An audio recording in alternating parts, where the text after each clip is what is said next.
السلام علیکم۔ آج کی میری یہ کہانی ہمارے معاشرے میں بیتے جانے والی ایک سچی اور دکھ بھری داستان ہے۔ ویڈیو شروع ہونے سے پہلے میرے چینل کو لائک، شیئر اینڈ سبسکرائب ضرور کیجیے گا تاکہ آپ کو میری ہر نیو اپڈیٹ سب سے پہلے موصول ہو جائے۔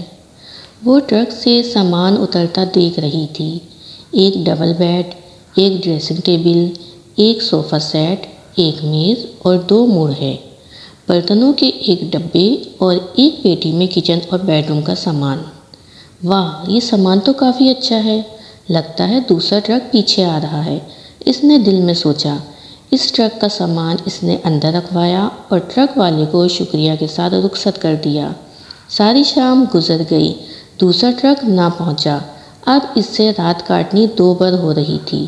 صبح ہوتے ہی اس نے سمدھیا نے فون کیا اور ان کو بتایا کہ آپ کا ایک ٹرک پہنچ گیا ہے۔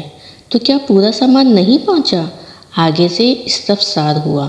جی فرنیچر تو پہنچ گیا، اور ساتھ میں تفصیل بتائی۔ سمدھن بولی، شکر الحمدللہ سارا سامان پہنچ گیا۔ بس اللہ ہماری بیٹی کو اپنے گھر میں خوش و خرم رکھے اور اسے اس کے سسرال والوں کو آپس میں اتفاق اور محبت دے، آمین۔ اسے اپنے کانوں پہ یقین نہیں آ رہا تھا کہ بس اتنا سا جہیز۔ ہلکا سا آمین کہہ کے فون تو رکھ دیا، لیکن اس کا بلڈ پریشر شوٹ کر چکا تھا۔ یعنی کہ نہ واشنگ مشین، نہ اوون، نہ جنریٹر، نہ فریج، نہ پنکھا اور نہ یہ نہ وہ۔ یہ کیسا جہیز تھا؟ اس کے تو وہ خواب جو اس نے بیٹے کی شادی طے ہوتے ہی سجانے شروع کر دیے تھے، دھڑم سے زمین بوس ہو چکے تھے۔ وہ جو بہو کے جہیز سے گھر بھرنے کا پروگرام بنائے بیٹھی تھی، وہ مکمل ہونے سے پہلے ہی ختم ہو چکا تھا۔ وہ اب ایسے بھی غریب نہیں تھے کہ جن کو کسی دوسرے کے سامان کی ضرورت تھی، مگر خاندان بھر میں ناک اونچی رکھنے کے لیے بہو کے سامان سے گھر بھرنا بہت ضروری تھا۔ اس کے 3 بیٹے اور 3 بیٹیاں تھیں۔ دونوں بڑے بیٹے شادی شدہ تھے، لیکن ایک بہو ان کی بھانجی تھی تو دوسری جو ہے وہ میاں کی بھتیجی تھی۔ گھر کی بیٹیاں ہونے کے ناطے ان سے جہیز کی نہ توقع تھی اور نہ ہی آیا تھا۔ تینوں بیٹیاں ابھی پڑھ رہی تھیں، اس لیے ابھی ان کی شادی کا پروگرام دور دور تک نہیں تھا۔ رہ گیا تیسرا بیٹا، تو یہ کماؤ پود بھی تھا اور خوبصورت بھی۔ ایم اے کر کے اچھی پوسٹ پر جاب کر رہا تھا، لہٰذا اس بار والدین کا ارادہ تھا کہ کسی اچھے امیر گھرانے میں بیٹے کا بیاہ کریں گے۔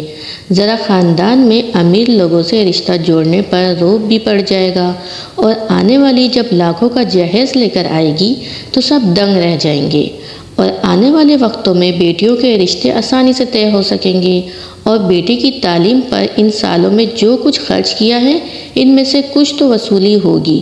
بس یہی سوچ کے انہوں نے ایک ایسے گھرانے کا انتخاب کیا جو ان کی ڈیمانڈ پر پورا اترتا تھا۔ ان کی 2 بیٹیاں اور 1 بیٹا تھا۔ سب سے بڑی بیٹی BSc فائنل کر چکی تھی اور MSc میں داخلہ لینے کے لیے تیار تھی۔ چھوٹی 3rd ایئر میں اور بھائی FSc کر رہا تھا۔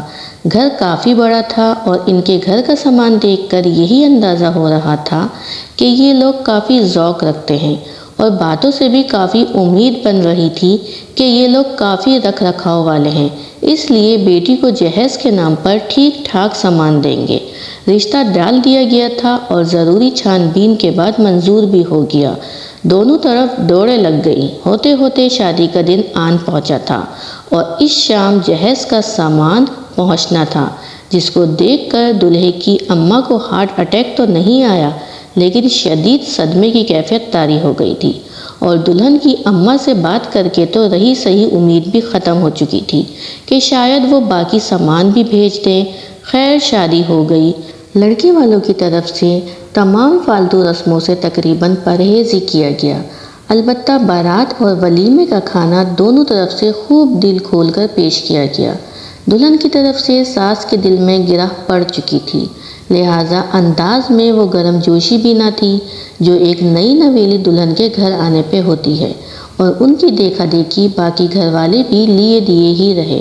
دلہن بیچاری پہلے ہی دن سے سسرال والوں کے انداز دیکھ کر حیران اور پریشان تھی۔ 1 ہفتے بعد ہی عقدہ کھل گیا کہ جنریٹر پرانا تھا تو نیا نہیں لیا، سوچا تھا بہو آ رہی ہے تو نیا لے آئے گی تو سب کا بھلا ہو جائے گا۔